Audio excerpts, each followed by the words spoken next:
Page 167, वक्त 10, गाथा 14। अलंकृत रहते हुए भी भिक्षु है। संतति महामात्य की कथा। स्थान जेतवन। राजा पसेनदी के संतति नाम का एक महामंत्री था, महामत था। एक बार एक सीमा पर विद्रोह हो गया। राजा पसेनदी ने महामंत्री को उस विद्रोह को शांत करने हेतु भेजा। संतति अपने पूरे दल बल के साथ वहां गया और उस विद्रोह को शांत करके वापस राज दरबार में आ गया। राजा पसेनदी उससे बहुत प्रसन्न हुआ और उसको विपुल संपदा, नौकर चाकर और नर्तकियों से सम्मानित किया। महामत आमोद प्रमोद में खो गया। एक नर्तकी ने उसको अपनी कला से 7 दिन तक रख वह मदहोश होने लगा। रथ मतलब होता है बिजी रखा। हाँ, रथ वह मदहोश होने लगा और मदहोश रहने लगा। ऐसे ही एक बार वह नशे की हालत में शाही हाथी पर सवार होकर नदी के किनारे स्नान करने गया। भगवान बुद्ध उसी रास्ते से भिक्षाटन हेतु जा रहे थे। संतति ने झुककर भगवान को आदर प्रदर्शित किया। भगवान मुस्कुराए। आनंद उनके साथ चल रहे थे। आनंद ने भगवान की मुस्कुराहट देखी। उसने कारण जानना चाहा। भगवान ने कहा, आनंद, ये महामंत्री आज ही मुझसे मिलने आएगा और मैं इसे धम्म प्रवचन दूंगा, जिसको सुनकर वह अहर्त को प्राप्त होगा और परिनिर्वाण प्राप्त करेगा। उधर संतति ने अपने मित्रों, नौकर चाकरों के साथ नदी में स्नान किया, खान पान किया, मौज मस्ती की और वापस अपने महल चला गया। शाम को वे अपनी वाटिका में आयोजित समारोह में गया। वहां खूब नशा किया। नृत्यांगना की नृत्य कला पर झूमने लगा। नर्तकी अपने शरीर सौष्ठव का ध्यान रखते हुए संयमित आहार ग्रहण करती थी। वह काफी समय से नृत्य क्रिया में रत थी। अस्तु उसे चक्कर आ गया और बेहोश होकर भूमि पर गिर गई। गिरते ही वह मर गई। उसकी सूरत आंखें और खुला मुंह देखकर मंत्री को बहुत सदमा पहुंचा। उसे भयंकर हृदयाघात लगा। उसे संसार का सौंदर्य काफुर होते हुए नजर आया। जीवन की क्षणभंगुरता दिखने लगी। वह शोक संतप्त हो गया। उसे भगवान की याद आने लगी। वह शोक विहीन भगवान बुद्ध के पास गया और अपनी नृत्यांगना की मृत्यु पर हुए संताप और खेद को वृत्तांत सुनाते हुए कहा, भगवान मेरी मदद करें, मुझे इन दुखों से उबारें, मन की शांति का कुछ उपाय करें, अपनी शरण में लें। भगवान संयत थे। उसकी बातें सुनने के उपरांत बोले, संतति घबराओ मत। तुम ऐसे आश्रय में आ गए हो जहां तुम्हारे दुखों की निवृत्ति ही है। आंसू मत बहाओ। जितने आंसू तुमने अपनी तृष्णा के वशीभूत होकर बहाए हैं, उन पर विजय पाओ। ये उपादन ही दुखों के हेतु है। भविष्य में ऐसे उपादनों को आश्रय मत देना, उत्पन्न मत होने देना। वर्तमान में भी उपादनों के इस सागर में अपने को मत बहाओ। जब सब तरह की तृष्णा शांत हो जाएगी, आसक्ति मिट जाएगी, अपनापन, अपनत्व और आत्म स्व का चिपकाव मिट जाएगा, तुम निर्वाण का अनुभव करोगे, अमृत को प्राप्त करोगे।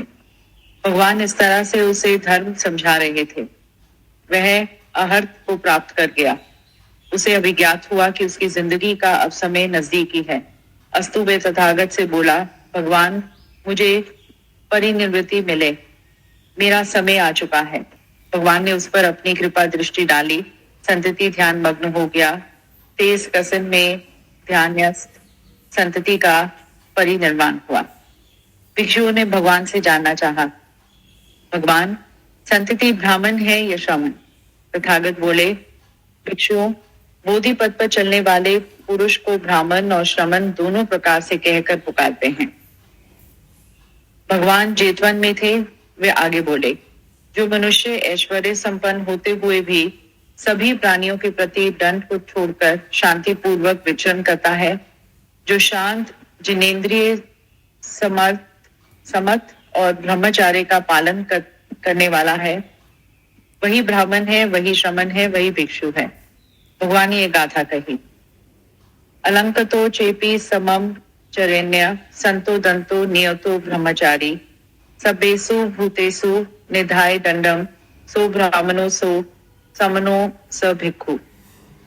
अलंकृत रहते हुए भी यदि वे शांत दांत नियम ब्रह्मचारी तथा सारे प्राणियों के प्रति दंड त्यागी है तो वही ब्राह्मण है, वही श्रमण है, वही भिक्खु है।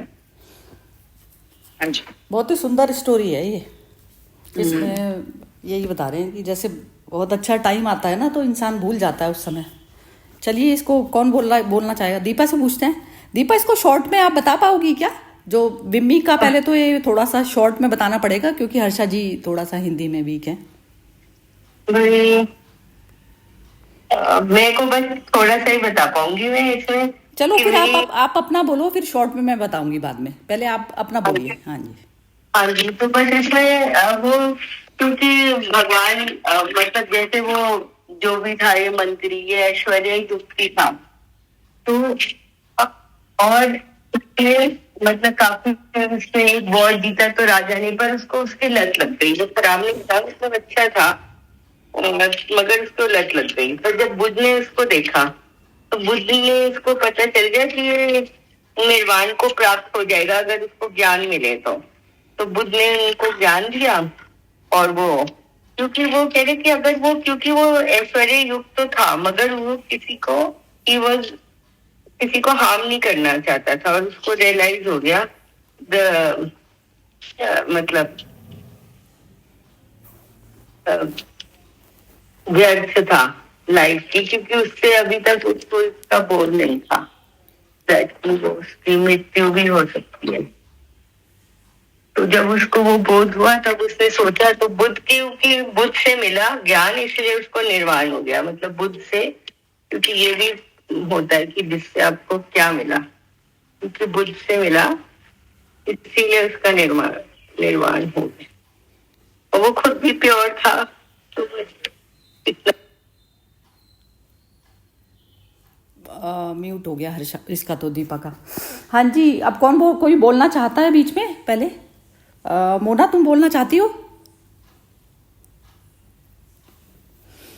नहीं तो ठीक है। ये अभी कोई और बोल ले फिर बोल। अच्छा ठीक है, मैं अभी हर्षा जी के लिए पहले थोड़ा सा शॉर्ट में बता देती हूँ स्टोरी। इसमें जो एक राजा प्रसन्नजीत था, तो उसका जो महामंत्री था वो एक्चुअली इंटेलिजेंट तो होगा ही, तो वो उसमें जो है उसको सीमा पर कोई मतलब वैसी वाली सिचुएशन हो गई थी क्रिटिकल, तो उसको जो है उसके सॉल्यूशन के लिए भेजा और उसने वो चीज़ कर ली। तो उसमें रिवार्ड में उसने जो है बहुत सारी चीज़ें, संपत्ति और ये सब चीज़ें दी राजा ने उसको, मंत्री को। तो उसमें मंत्री जो है उस संपत्ति को लेकर फिर वो जो है उसमें मदहोश टाइप का सा रहने लग गया। जैसे संपत्ति का तो वो होता है ना, भोगने की भी वृत्ति उसकी जो है, सपोज कीजिए कि जैसे कोई धन आ गया तो उसको भोगने की भी वृत्ति उसकी एकदम सामने आ गई। तो वो भोगने वाली जो वृत्ति में वो एक नर्तकी को जो है पास जाता था और वो उससे मतलब उसमें ही बस लिप्त रहता था। तो लिप्त रहते रहते एक दिन वो नर्तकी जो है वो रहता था, तो उसमें फिर एक दिन बुद्ध सामने से गुजर रहे थे आनंद के साथ में। तो उसने, बुद्ध ने जब उसको देखा तो उन्होंने आनंद को ये वाली बात बोली कि मैं आज ही इसको जो है ये धर्म का जो है ज्ञान दूंगा और ये अरहत को प्राप्त होगा। तो उसकी ये अवस्था उनको पहले से ही दिख गई थी, क्योंकि उसने क्या कहा था कि जैसे बिल्कुल बेहोशी वाली जो अवस्था थी उसमें भी उसने बुद्ध को प्रणाम करना भूला नहीं था वो। तो यानी कि आप मतलब ये इस बात से ये आप कर सकते हैं कि जब वो इतनी मदहोशी में भी उसको बुद्ध का चेहरा दिख गया ना, नहीं तो दिखते नहीं है, हमारे को आसपास भी कौन बैठा है तो वो दिखता नहीं है, तो लेकिन उसको दिखा तो नेचुरली वो उस तरीके का नहीं था। लिप्तता में भी उसका एक आत्म तत्व जागा हुआ था, तो वो अवस्था थी उसकी। तो अब उसमें फिर वो जब नौकरों चाकरों में सब में रहता हुआ और उसका एंजॉय कर रहा था ना उसका नर्तकी का, तो नर्तकी जो है उसके सामने देखते देखते एकदम मर गई वो गिर के। तो उसमें फिर वो उसको बहुत ही जबरदस्त शौक पहुंचा कि एकदम जो जीवन की क्षणभंगुरता जैसे एकदम सामने दिखाई देने लग गई। तो वो जो है फिर उसमें बुद्ध के पास में भी शरण में भी जाएगा ही मनुष्य तभी ना, जब उसको इन चीज़ों का, जैसे दुख में तो आए हैं आप, लेकिन आप जाना किसके पास है, उतनी बुद्धि नहीं खराब हुई है आपकी कि जाना किसके पास है। तो उसने बुद्ध का ही सहारा लिया, तो बुद्ध का सहारा लिया तो बुद्ध तो निकाल ही देंगे उस अवस्था से। बुद्ध इस तरीके से निकाल लेंगे ना कि आपकी जो मनस्थिति जो चल रही होती है उस चीज़ को एकदम फौरन पहचान लेते हैं कि वो कहाँ तक आप जो है अंदर उसमें गए हुए हैं, तो कितना झटका लगा है और कितनी पुरानी इंटेलिजेंस भी आपकी चल रही है ना, मैटर वो भी करती है चीज़। तो जितना समझ का द्वार होता है ना, तो राजा का महामंत्री था तो बुद्धि से तो तेज ही था ना। तो बुद्धि, पहले तो बुद्धि ने ही लिया होता है ज्ञान, बुद्धि का ज्ञान तो था, अच्छे बुरे की सब चीज़ों की समझ थी, तभी सॉल्यूशन कर पाया था। तो लेकिन जो एक वैराग वाली जो वृत्ति वो आती है ना अंदर से, जो षणभुगतता जो दिखती है, तो वो एक ही चोट लगते ही कई बार इंसान सीख जाता है, और कई बार होता है इंसान के 1000 चोट भी लग जाती है तो भी नहीं सीखता। तो वो मैटर वही करता है, तीक्ष्ण और प्रगाढ़ बुद्धि चाहिए होती है हर चीज़ में, और बुद्धि, और फिर बुद्धि से बियॉन्ड चले जाओ आप। तो वो बुद्धि से बियॉन्ड वाली अवस्था उसकी एकदम इसलिए आ गई क्योंकि बुद्धि उस लेवल पर थी कि वो सारी सिचुएशंस की बारीकी जो है नोट कर पाता था। तो उसने नोट करते हुए में, और वो जो उसने जो बुद्ध ने जो एक चोट मारी लास्ट की, तो वो उससे जो है उसकी बुद्धि जो है बियॉन्ड बुद्धि, मतलब बियॉन्ड उसके पार चली गई, सारी इंद्रियों के बाहर। तो वही होता है संयम वाला। संयम क्या होता है कि जो इंद्रियों के भोगों में भी जो आया, तो वो ऐसा नहीं था कि भोग में तो आया था, लेकिन फिर भी जागृत स्टेट का एक कॉर्नर उसका बचा हुआ था। तो वो अवस्था यदि रह रही है तो आप किसको बाद में फॉलो करते हैं, किसके पास में जाते हैं कि जो आपको उस चीज़ से निकाल पाए। जैसे अर्जुन कृष्ण के पास में, कृष्ण से बोला, सारथी होने के बावजूद भी कृष्ण से बोला कि तुम मुझको इस अवस्था से तुम बाहर निकाल सकते हो केशव, मैं तुम्हारे अलावा किसी को समझता नहीं। तो ये मैं भी ऐसे ही समझी हूँ इसको कि बुद्धि की तीक्ष्णता, और तीक्ष्णता के बाद में बियॉन्ड बुद्धि, जहाँ पे बुद्धि भी नहीं करती काम, तो वो वहाँ तक पहुँच गया। तो उसमें कह रहे हैं कि भगवान ने ये गाथा बोल रहे हैं कि जिसने जितेंद्रिया वही हो गई कि जिसने अपनी इंद्रियों पे कंट्रोल पा लिया। ब्रह्मचर्य का पालन करना मतलब ब्रह्मचर्य वह नहीं कि शरीर भाव से ही हट जाना, शरीर भाव से ही हट जाना ब्रह्मचर्य वाली अवस्था होती है। उसमें चाहे इवन तुम शादीशुदा भी हो, कुछ भी हो, तो वो चीज़ें मैटर नहीं करती। और श्रमण मतलब ये हो गया, श्रमण बुद्ध ने बोला कि एक तो अरहत्व बोला और एक श्रमण बोला और एक निर्वाण की अवस्था बोली। तो श्रमण वाली चीज़ है कि जैसे जो आप इंद्रियों के भोग के लिए जो काम करते हो ना, वो श्रमण में नहीं आता। जो आप आत्म तत्व की प्राप्ति के लिए जो भी यत्न करते हैं, तो वो श्रमण में आता है। मतलब जैसे ज़्यादातर दुनिया 99% जो दुनिया है वो श्रमण नहीं करती, वो मतलब उसको कह दीजिए व्यर्थ का ही जो उसमें लगी हुई है, व्यर्थ में लगी हुई है, व्यर्थ की जगह सार्थक को जो है छोड़ दिया उसने। तो वह चीज़ है जिसको समझ आ जाती है ये। तो ये जो है भिक्षु मतलब ये हो जाता है जैसे बुद्ध को, तो बुद्ध तो जब थे लेकिन इनको ज्ञान यदि हम करके पढ़ के यदि हम इस वाली अवस्था में आ जाते हैं, तो ये हम बुद्ध को ही पूज रहे हैं। ये पूजना हुआ बुद्ध को, कि बुद्ध की बात को जो है हम ठीक से समझ पाए, अंडरस्टैंड कर पाए। हाँ जी, चलिए हर्षा जी से पूछते हैं पहले। हाँ जी हर्षा जी, आप बताइए। मैंने पहले भी शेयर किए थे कि हम लोग जब एक यूरोप टूर में गए थे, तो तभी एक डिवोटी जो है, जो चंपकलाल जी, जो बहुत प्रिय थे श्री अरबिंदो के, और काफी साल तक उन्होंने वो सेवा की थी श्री अरबिंदो की। तो उनको जो फॉरेनर्स जो थे ना, वो उनको लेकर भी साथ में आए थे अलग ग्रुप में। तो हम लोग वहाँ मुलाकात हुई एक कॉमन जगह में। तो वहाँ में जैसे मैंने पहले भी शेयर किया कि रॉक स्टार का कॉन्सर्ट चल रहा था, तभी वहां में तो रॉक स्टार म्यूजिक होते हैं, तो थोड़ा ड्रग्स और ये सब भी सब होते ही है वहां में, थोड़ा एटमोसफियर बहुत राजसिक होता है। तो चंपकलाल जी को लोग बोले कि हम लोग ऐसी इच्छा है कि आप एक बार अनुभव करें इसको, क्या है ये। तो हम लोग भी गए, थोड़ा टाइम, बच्चे लोग छोटे थे तो हम थोड़ा टाइम के लिए गए, पर चंपकलाल जी तो पूरा म्यूजिक सुना उनका, और एक ही स्थिर अवस्था में बैठकर पूरा उन्होंने वो सुना। तो हम लोग ने पूछा दूसरा दिन कि आपका क्या अनुभव था, आपको कैसा लगा। तो बोलते हैं कि इन लोग जो कर रहे थे, वो मेरे को ऐसे ही लग रहा था कि इनका अंदर पे जैसे कुछ तो अवेयरनेस है भगवान का, क्योंकि मुझे बहुत रिगार्ड से प्ले कर रहे थे, काफी कंट्रोल में अपना बिहेवियर रखा था, पर थोड़ा बहुत तो जो होता है वो होता ही है ना, ये सब एटमोसफेयर में। पर उनको कुछ वो असर नहीं हुआ। तो जैसे ये जो सिचुएशन जो आजकल की भी, जैसे आप बोलते ना कि शरीर से हम ब्रह्मचर्य, मन से ब्रह्मचर्य, शरीर तो कहाँ भी होएगा, कभी जाना भी पड़ता है कभी। तो उसमें भी आप जैसे अपने आप को कैसे अलिप्त रख सके और ईश्वर का साथ लेकर आप वो एटमोसफेयर में जाएंगे, तो वो आपकी कवच बन जाती है और आपको हमेशा नीचे नहीं गिरने देगी। वो तो हम हकीकत है ऐसा। तो ये जो है वो हमारे हमेशा एक कवच बनकर हमें एक प्रोटेक्टिंग शील्ड भगवान का नाम का, वो हम जागृति उनके याद में हम लोग रहेंगे, तो हमारा शील्ड हमेशा प्रोटेक्टेड रहेगा। और एक तो मैंने आपको वो दिया था, जब हमारा MRI हो रहा था और वो मशीन नहीं चली, तो पूरा टाइम मैंने जो थोड़ा टाइम तक थोड़ा बिजी थी घर का थोड़ा उसमें वातावरण में, तो मैं जाप मेरा छूट ही गया था। आप नहीं मानोगे, वो एमआरआई का मशीन में एकदम अंधकार में मेरा जाप इतना सुंदर हुआ, मेरे को मालूम भी नहीं था कि मैं मेरा मशीन में हूँ। 45 मिनट्स के बाद लोग बोलते हो गया तो मैंने बोला क्या हो गया, तो बोलते नहीं आपका वो मशीन ही फेल था, पर आप तो इतने आराम से बैठे थे जैसे कुछ है ही नहीं। हम बोला आपने मेरे को एक बहुत बड़ी सर्विस कर दी, मेरे को आपने मेरा जाप वापस दिलवा दिया, एकांत में मेरा सब जाप हो गया। तो जहाँ भी रहेंगे ये जो आसुरिक वातावरण जो अभी भी है, सब जगह पिक्चर्स में देखेंगे, मीडिया में देखेंगे, तो हमारी जो पोजीशन जो होती है, तो न देखा तो भी देखा पर नहीं देखा, ऐसा ही सिचुएशन है। तो वही कवच लेकर रहना है। हाँ, वो भीतर का एकांत 1 सेकंड भी खत्म नहीं होना चाहिए, वही है। बिल्कुल बढ़िया। और अब कौन बोलेगा इसमें? मोना अवेलेबल हो बोलने के लिए? बोलिए। हेलो। हाँ जी मोना जी बोलिए आप। हाँ हर्षा जी ये ने अच्छा इसमें बोला। मेरे को तो मैंने ये म्यूट कर समझ दिया आया, था। हाँ जी बोलिए। ये समझ आया भी, मतलब जो मतलब बहुत ज्यादा सुख आराम हो उसमें भी जो होश ना खोए, अपना मतलब भगवान के साथ जुड़ा रहे या अपने सेंटर में जुड़ा रहे, वही मतलब सही होता है। मतलब वाह क्या बात नहीं बोल दी, लोग खुशी में, हाँ जी, क्या बात बोली है, बहुत ही बढ़िया बोलिए।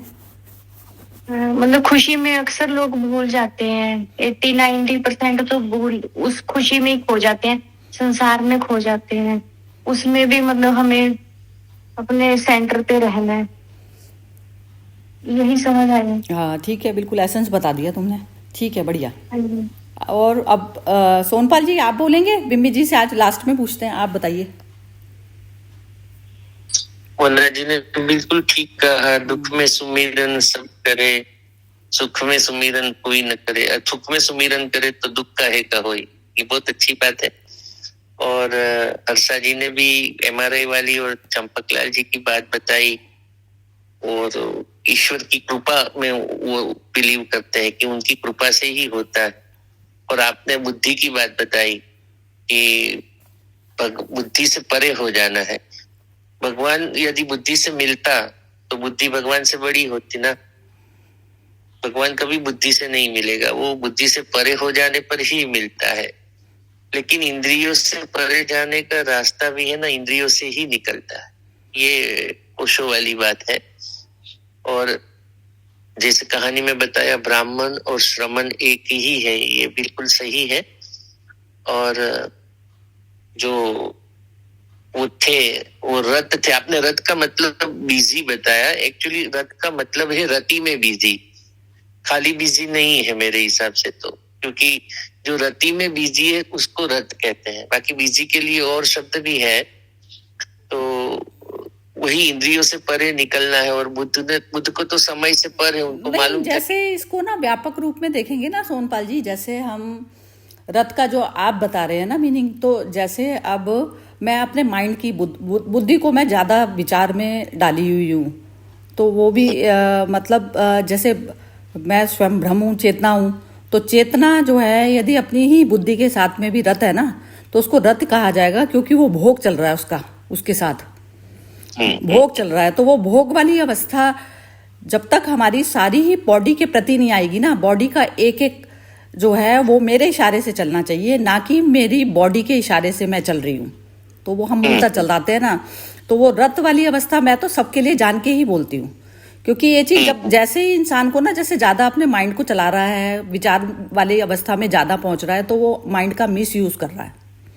बिल्कुल बिल्कुल। तो उसको मैं मतलब रेप वाली कैटेगरी में डाल, मतलब जैसे मेरा अपना माइंड लेता है उस चीज, उस तरीके से जी। और अहंकार शब्द को भी आप ध्यान से देखें ना, तो अहम आकार लेता है तो अहंकार बनता है। और हम ये नृत्य में रथ था। और हमारी सब धर्म की कल्पनाएं क्या है कि स्वर्ग में क्या मिलेगा, तो स्वर्ग में सोमरस मिलेगा, स्वर्ग में अप्सराओं का नृत्य मिलेगा। जिस चीज को यहाँ पे पाप बताया गया है, वो सब चीजें स्वर्ग में हमारे लिए रेडी रखी है। बिल्कुल। अच्छा, ये ओशो ने इसके बारे में भी लिखा, पता है, उसके में भी लिखा कि यदि स्वर्ग नरक होते तो उस पे साइंटिस्ट अभी वहां पर भी जा चुके होते। नहीं, नहीं, और बिल्कुल है ना। अभी यहाँ पे हमको बोलते हैं कि अप्सरा का नृत्य नहीं देखना है, और आप नहीं देखोगे तो आपको स्वर्ग में अप्सरा मिलेगी। अरे तो यही है बस, इंद्रियों से पार निकलने के लिए इंद्रियों में से निकलना पड़ता है। और सबसे बड़ी बात है कि वो नशे में भी उसने बुद्ध को प्रणाम किया, यानी उसके संस्कार जो थे वो कहीं ना कहीं वो मोक्ष मार्गी था, वो परमात्मा के रास्ते पे ही था।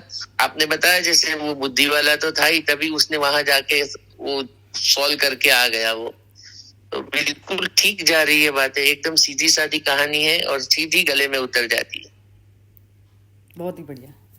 वो निर्वाण भी अवस्था जो है ना, वो हमारी अपने आप ही परमानेंट नहीं रहते ना हम उसमें। तो ये स्टोरी भी सुनने में, अब इसमें ना मॉर्निंग में मैं सुन रही थी इसका, ओशो का ही। एक्चुअली ओशो से ऊपर हुआ नहीं, मेरे को तो नहीं नजर आता।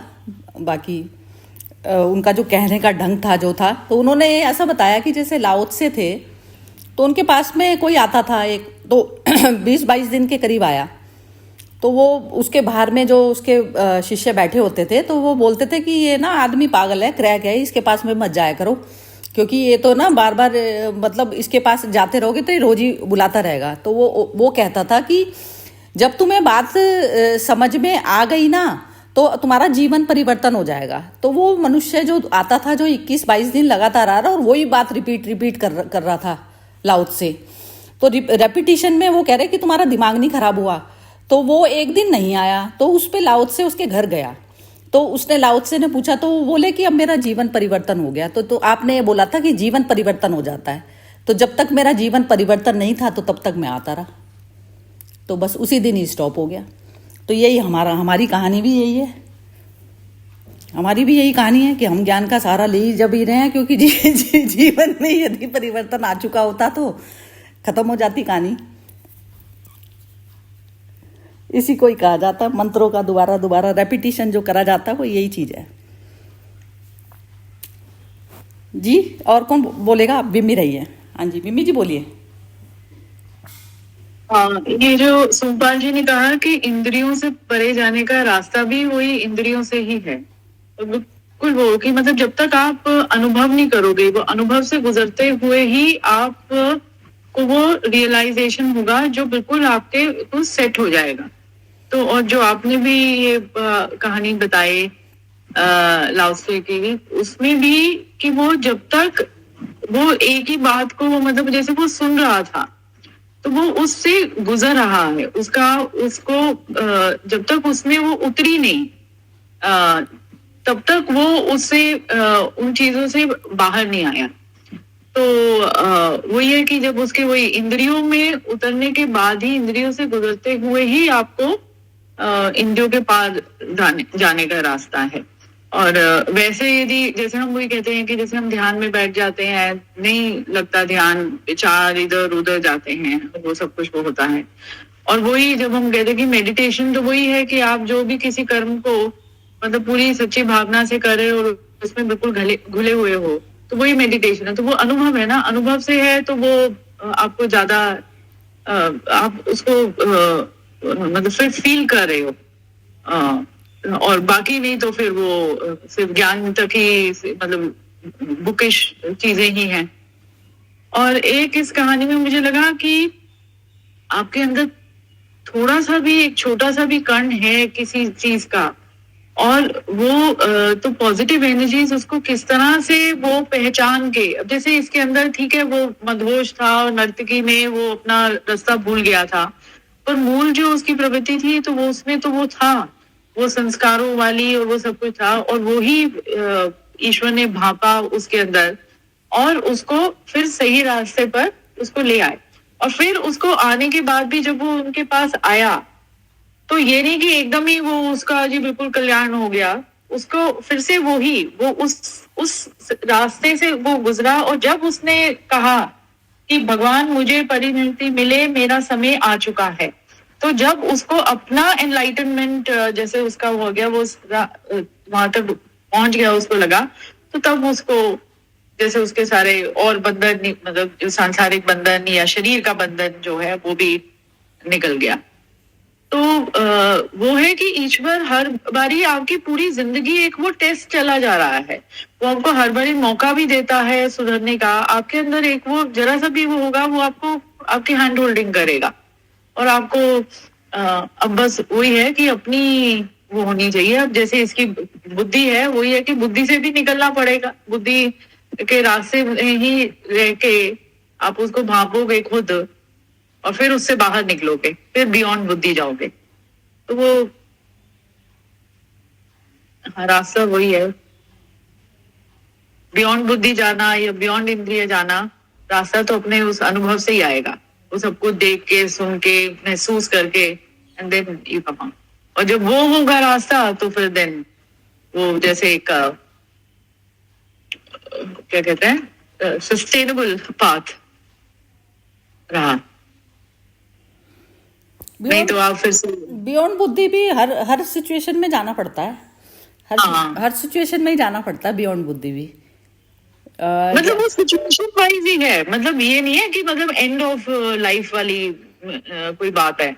मतलब किसी भी सिचुएशन में जब तक आप उसके बियॉन्ड, मतलब ठीक है आप उसमें थॉट तो डालोगे ही, आपके पास सामने कोई चैलेंज आया, प्रॉब्लम आई, आप उसमें अपना थॉट भी डालोगे, आप उसमें अपना शारीरिक वो भी श्रम भी डालोगे, सब कुछ वो सब कुछ करोगे, पर देन उसको अनुभव करोगे और वो सब कुछ करके। तो मतलब वो जब तक वही है कि जब तक आप उसमें अच्छी तरह से उसको एब्जॉर्ब नहीं करोगे तब तक उससे निकलने का भी रास्ता नहीं है।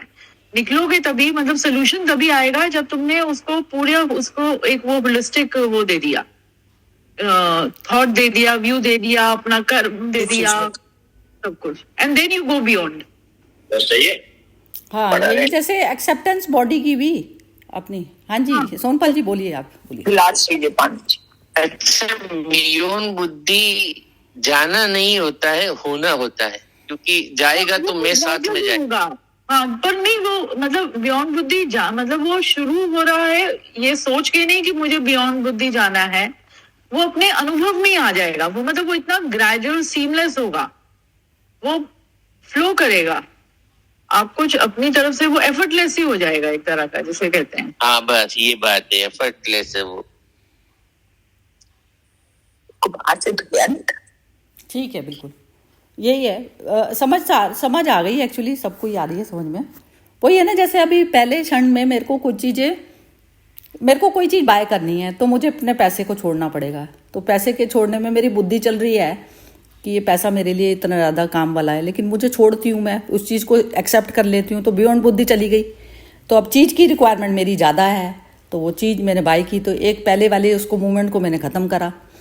तो हर उस अवस्था में चाहिए होती है। इवन बॉडी का भी ये होता है ना कि जैसे बॉडी भी आपकी कितनी ज़्यादा असहाय हो गई और आपको पता है कि सब कह रहे हैं कि ये तो नहीं बचेगी, डॉक्टर्स भी बोल रहे हैं, सब कुछ बोल रहे हैं, तो आप उसका अल्टीमेटली जैसे मैक्सिमम आपने उसका जो है वो करा, उसको क्योर करने की कोशिश की, तो कोशिश आगे आपकी बुद्धि चल रही है, बुद्धि है तो तभी आप कोशिश चल रही है कि जब तक इसमें है प्राण है, ऊर्जा है, प्राण ऊर्जा है, तो तब तक इसको चलाना है। लेकिन फिर अब क्या होता है कि आपने मैक्सिमम जो है पैसे का भी सेक्रीफाइस कर दिया, उसमें सब कुछ कर दिया, लेकिन अब एक्सेप्टेंस कैसे आती है? एक्सेप्टेंस ये आती है कि उस बुद्धि को छोड़ना है, इसमें से जाना है, अब खत्म होनी है ये तो बॉडी, अब बिल्कुल कि वो जो है बॉडी ही आपके लिए हाय हत्या का कारण बन गई, तो ये अवस्था जो है आ जाती है। तो ये भी होता है निर्वाण, मतलब ये होता है कि उस समय भी आप जागृत हैं जब आप बॉडी छोड़ रहे हैं, तो वो जागृतपना जो है वो आना चाहिए, लेकिन वो बिना अभ्यास के नहीं आता। ये रेगुलर में जब हम इस तरीके से एनालिसिस करके अपनी ज़िंदगी को जीते हैं ना, तो फिर हम अपना हर समय ना वाइज डिसीजन लेते हैं। बुद्धि का जो तीक्ष्ण बुद्धि जो लेती है ना डिसीजन, वो लेती है, और फिर बुद्धि को आप छोड़कर फिर आप आगे बढ़ते हैं। आगे बढ़ना मतलब निर्माण वाली अवस्था से। तो हर मोमेंट पे ना जैसे पीछे भी मुड़ के देखोगे तो आपके ना कोई भी घाव नहीं होता कि मैंने उस समय में ये नहीं करा, वो नहीं करा। तो ये जो थॉट, मनन, चिंतन जो हमारे पुराने वाले चलते रहते हैं ना, आप करंट वाले उसमें, तो क्योंकि आप पूरी तरह से अवेकनिंग में जिए, तो अवेकनिंग का मतलब ही यही है कि आप जब जी रहे हैं तो उस समय आप अब पूरी तरह से आनंद वाली अवस्था में हैं। अब चाहे 20 साल की ज़िंदगी बची आपकी, चाहे 40 की बची, तो इसलिए अवेकनिंग ज़रूरी है मेरे हिसाब से तो। जी, अब इनसे पूछते हैं मंजू जी से। मंजू जी आप बताइए। क्या समझ आया? मैंने वाणी तो सुनी नहीं थी, पर जो अभी एक्सप्लेनेशन सुन रही हूँ उससे ये समझ में आ रहा है कि अपनी इंद्रियों के अनुसार नहीं, भगवान को अलग तरीके से सोचना चाहिए। एक ही चीज सेटिस्फाइड कर सकते हैं आप, और वो भी ईश्वर के हाथ में ही है। ईश्वर के हाथ में क्या है? अपनी इंद्रियों को बस में करना। ईश्वर कौन?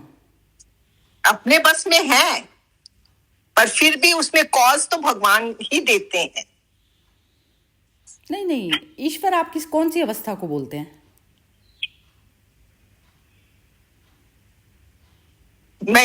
ईश्वर तो ईश्वर ही है, जैसे जो होना होता है वो होता ही है, कितनी भी आप कोशिश करिए, पर उससे आप बच नहीं सकते। इंद्रियों को बस में करके भी आप उससे बच नहीं सकते। ईश्वर का आभास होना ही सब चीज का वो है, इलाज। हाँ जी, इसको और कौन एक्सप्लेन करना चाहता है? जरा इसको एक्सटेंड थोड़ा सा और करें। कौन करेगा इसको? हर्षा जी करेंगी, करिए जी।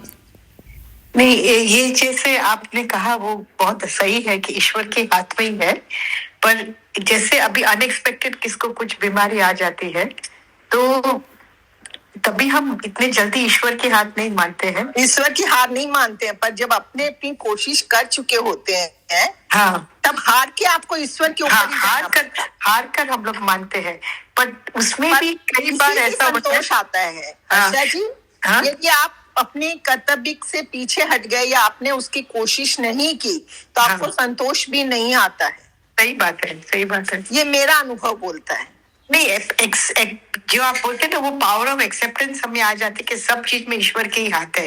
ये बीमारी भी आई है तो मेरा कर्म का गति है। नहीं, यदि मैं उसका इलाज नहीं कर पाई हूँ, हाँ, या उसको मैं नहीं सॉल्व कर पाई हूँ, हाँ, तो उसकी गिल्टी मेरे अंदर बहुत दिन तक चलती है।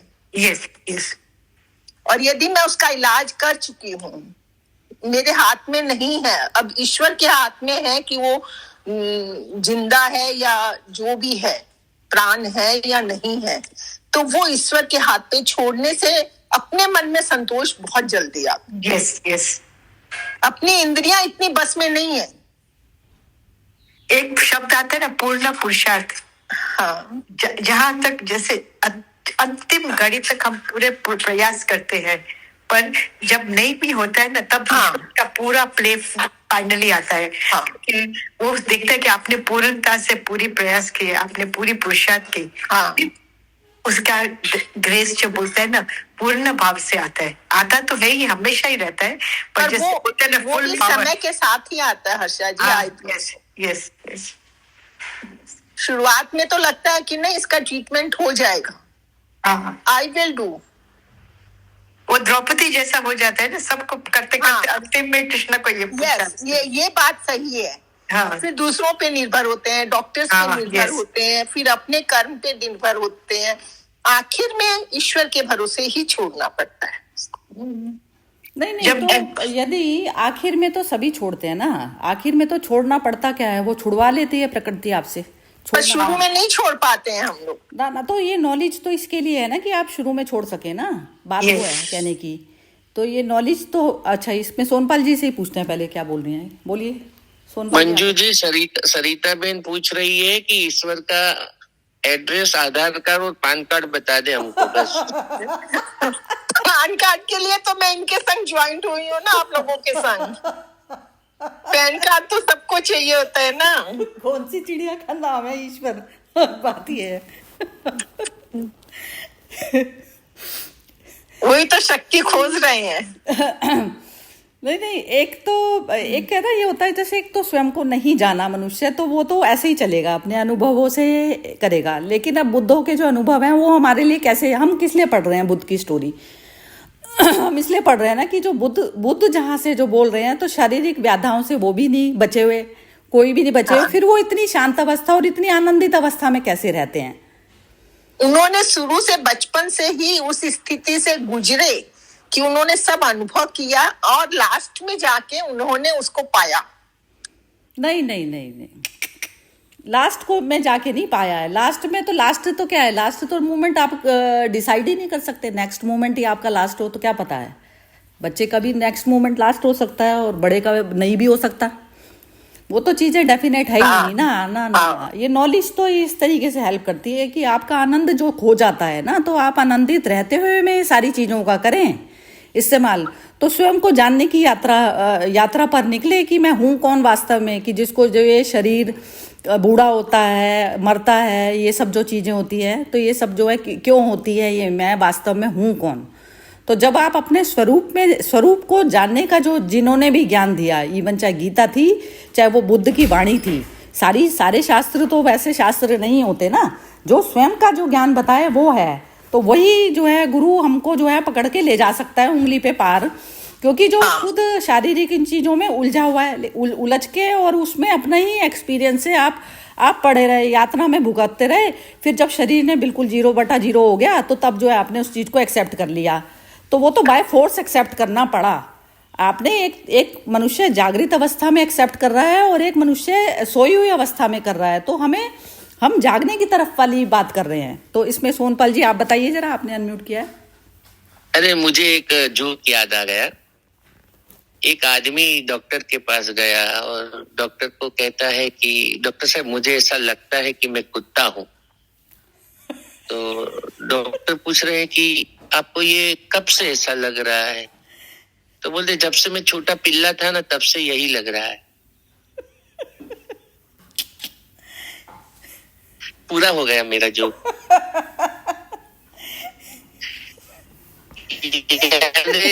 ईश्वर की जो हम शुद्ध करते हैं ना वो ऐसी ही है, क्योंकि मेरा ईश्वर आपके ईश्वर से अलग है।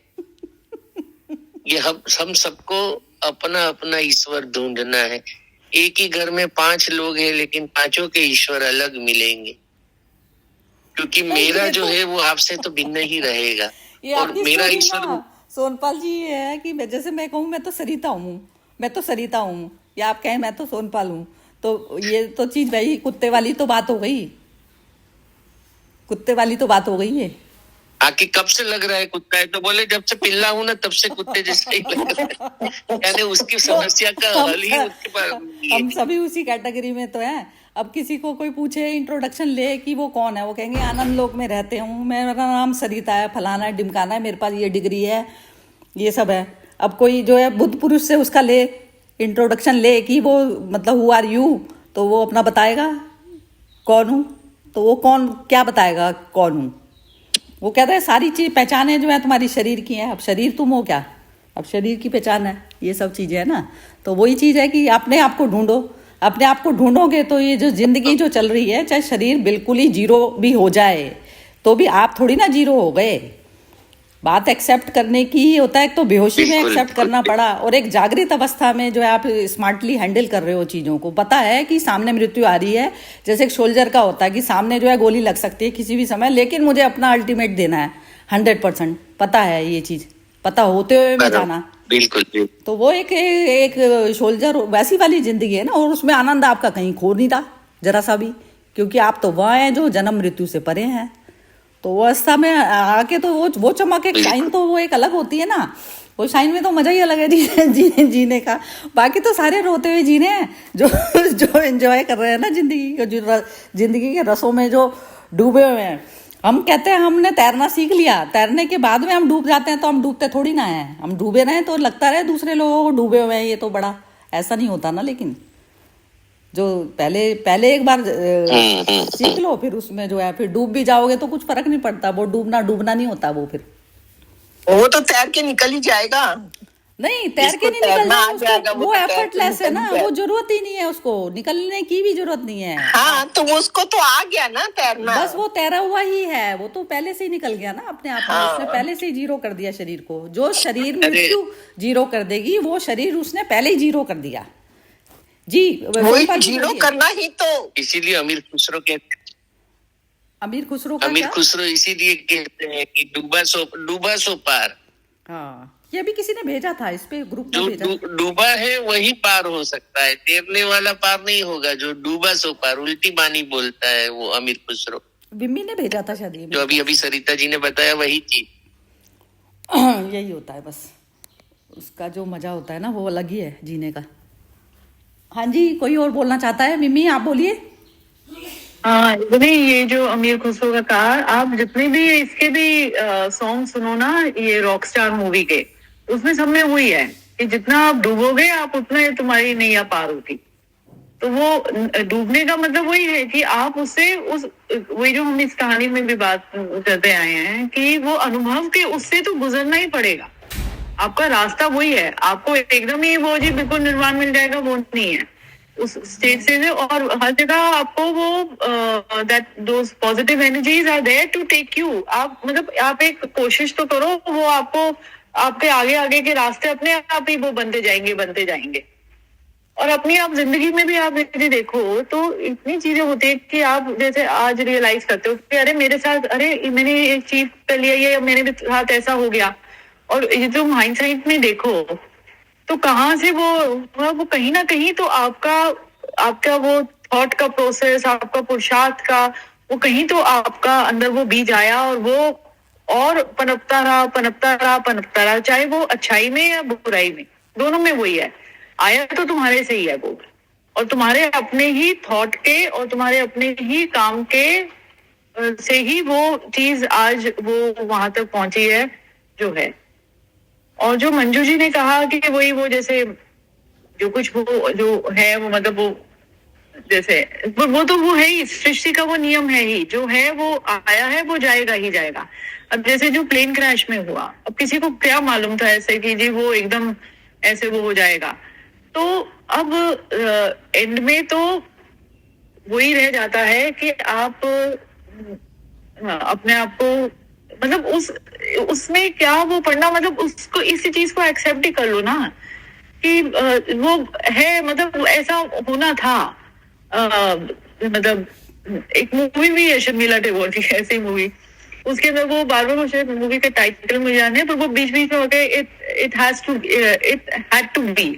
हैड टू बी बार बार it was supposed to be, ऐसे कुछ वो कहती है कि मतलब वो वैसे ही होना है जिसका वो है। वो अब किस तरह से हमें नहीं पता मौत का किसकी कैसी आती है, पर जितनी जल्दी एक्सेप्टेंस हो जाए कि भाई ठीक है, तो वो अपने आप को ही अपनी को ही वो शांत करने वाली वो बात है, एक्सेप्टेंस की बात है कि वो होगा।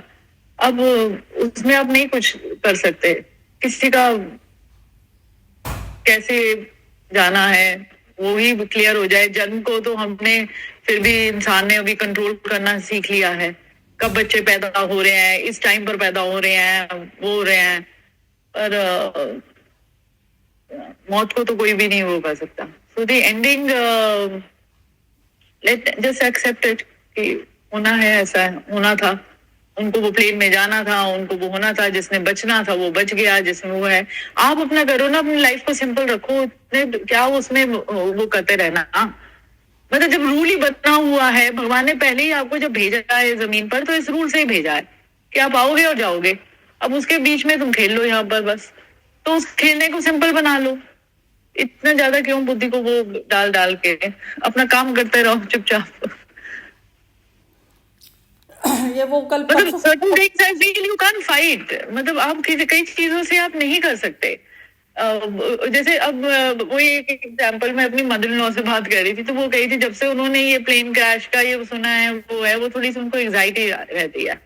तो वो कहती कि मैं कुछ भी वो जैसा होता है मेरे ना वो पेट में इतना हॉल मचना शुरू हो गया, वो है। तो मैंने कहा आप कुछ कर सकते हो, आप वहां पर जाके मतलब वो जो लोग मर गए हैं इतने, हम तो यहाँ से बैठ के बस एक संवेदना ही शो कर सकते हैं और प्रेयर्स कर सकते हैं। उसके अलावा हम तो इतना भी नहीं कर रहे कि वहां पर जाके हम क्या वहां पर जो वो है कि उन लोगों की जो सब कुछ है मलबा साफ करने में या जो कुछ भी हुआ वो सारा दृश्य वो कहते हैं, मतलब हम तो वो भी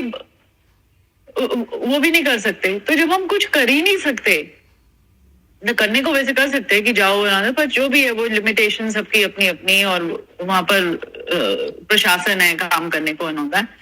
पर जब आप वो कर ही नहीं सकते कुछ में, तो इतना ज्यादा उसको उसमें क्या घुलने की क्या जरूरत है? उससे बाहर निकलो और जो तुम्हारे हाथ में है, प्रेयर कर सकते हो, बस वो कर दो। फिर मतलब जहां पर जिस चीज से सोल्यूशन निकल रहा है, प्रेयर से सोल्यूशन निकल रहा है, सोल्यूशन तो वो तुम्हारी मन की शांति है ना।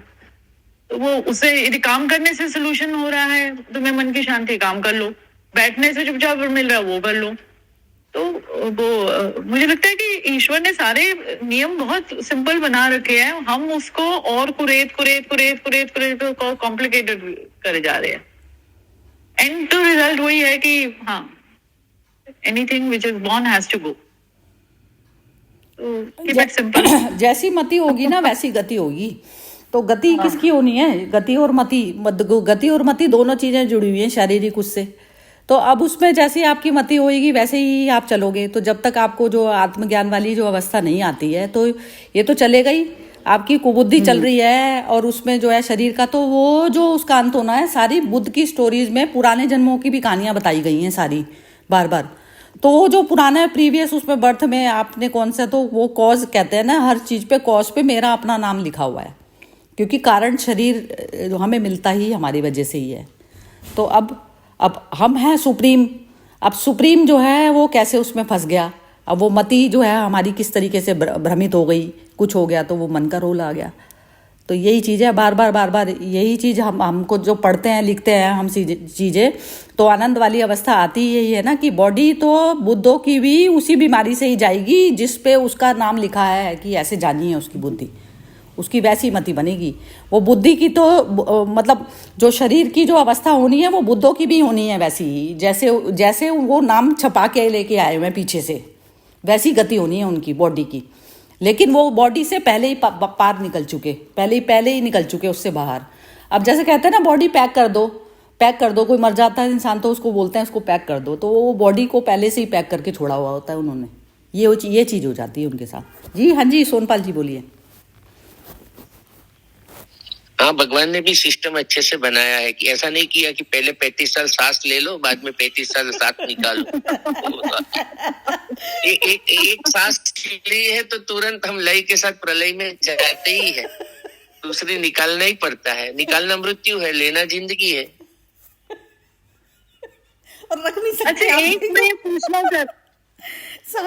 पूछना चाहती थी कि बुद्ध की कहानियों में, पर बुद्ध धर्म में तो आत्मा को तो वो मानते ही नहीं थे कि कुछ आत्मा है, कि कुछ इस तरह से, और पुनर्जन्म का, और वो कुछ वो मानते थे क्या?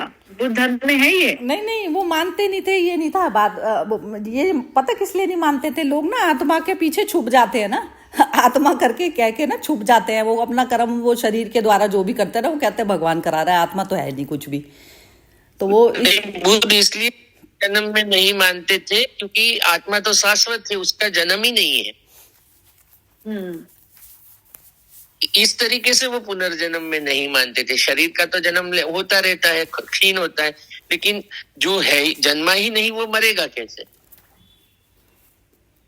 अब कौन नहीं जन्मा, ये बताओ बिम्मी जी, अब कौन नहीं जन्मा? वो मंजू बहन का ईश्वर। तो मैं नहीं,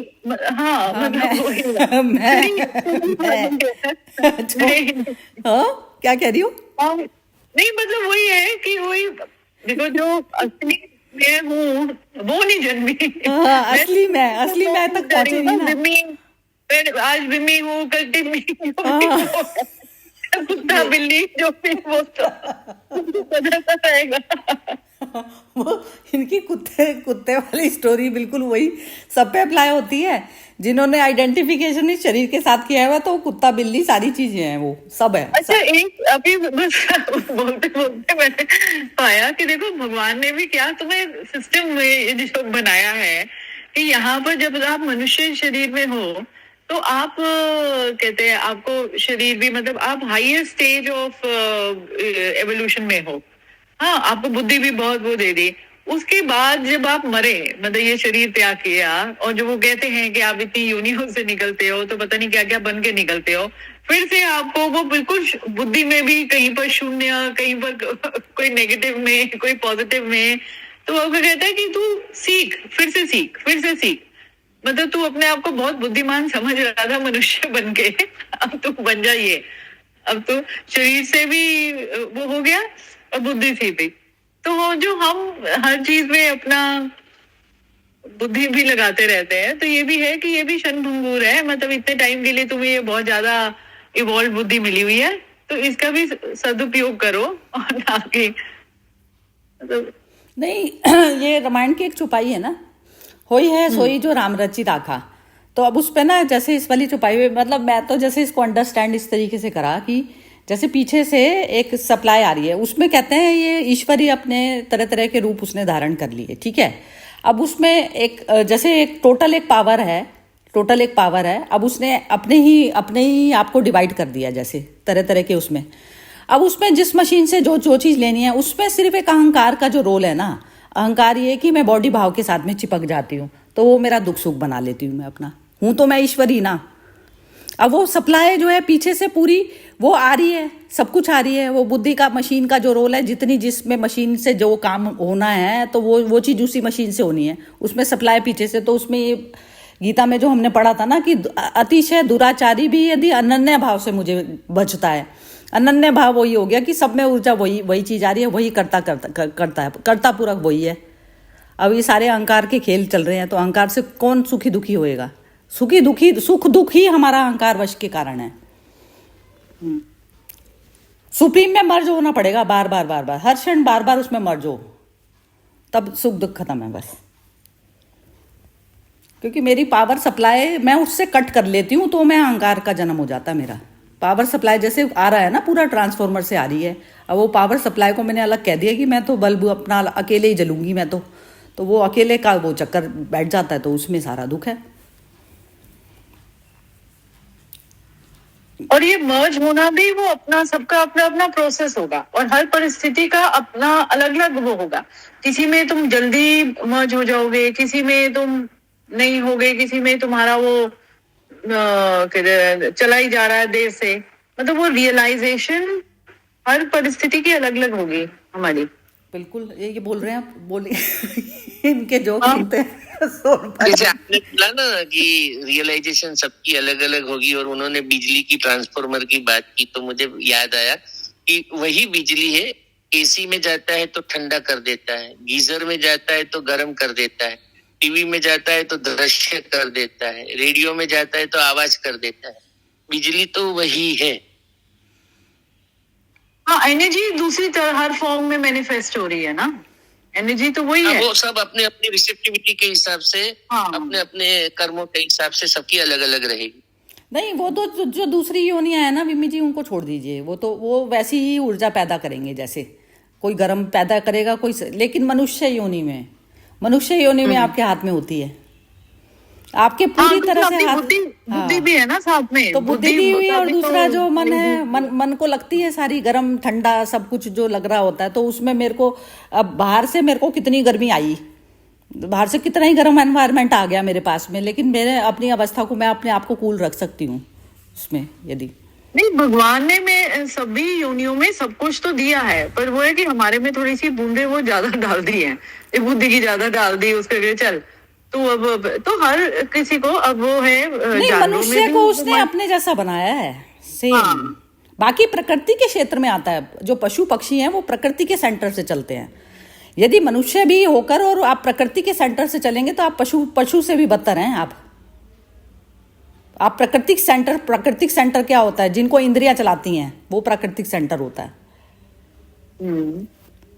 जी पर मैं ये कह रही हूँ कि उसने जो भी कुछ बनाया सृष्टि में, ईश्वर ने एक वो नियम के उसने बहुत ही सोच समझ के ईश्वर ने रचना की हुई है सारी, कि मतलब किसको, यदि हम ये भी कह रहे हैं कि भाई वो जो बाकी हैं वो प्रकृति से चल रहे हैं और हम लोगों के अंदर थोड़ी वो, पर हर किसी में वो थोड़ा सा भी बुद्धि का अंश है, मन का अंश है, वो है, वो सारे वो जो पूरा डिकॉक्शन जो बना हुआ है हमारा, उसमें हमारी थोड़ी सी ज्यादा बूंदे, किसी की कम बूंदे हैं, तो तभी तो है कि वो जानवर भी तो फील करते हैं, उनके लेवल पर है। लेकिन जैसे एक माता पिता होता है ना, माता पिता की तरह है मनुष्य योनि। माता पिता होता है ना, जिसका सारा परिवार होता है। हाईएस्ट लेवल तो ईश्वर ने बनाया अपने, मतलब अपने जैसा, मतलब वही अपना वो, और अपना भी मतलब वो भी है कि अपना भी पूरा नहीं दिया। वो वाली बिल्ली और शेर वाली है कहानी यहाँ पर भी।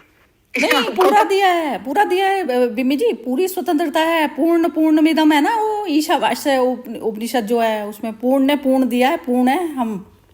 हम अधूरा बन के करते हैं बिहेवियर, तो इसलिए हम आते हैं परेशानी में। पूर्ण होके आप करिए कर्म, कुछ भी नहीं है दिक्कत। पूर्ण बनाया ना, पूर्ण समझ के कर लेते हैं, ये परेशानी है। अब भूल गए ना, अपने स्वरूप को भूल गए, भूलना ही तो सजा है। हाँ जी सोनपाल जी बताइए, आप क्या कह रहे थे? आपने अनम्यूट। अरे आज ये बात का पता चला कि कुत्ता इंसान को क्यों काटता है। धर्मेंद्र पिक्चर में बोलता है ना, कुत्ते कमीने, ये यानी कुत्ते लोग बोलते हैं कि हमारा डिवैल्यूएशन मत करो, हमें इंसान के साथ मत आप टैली करो।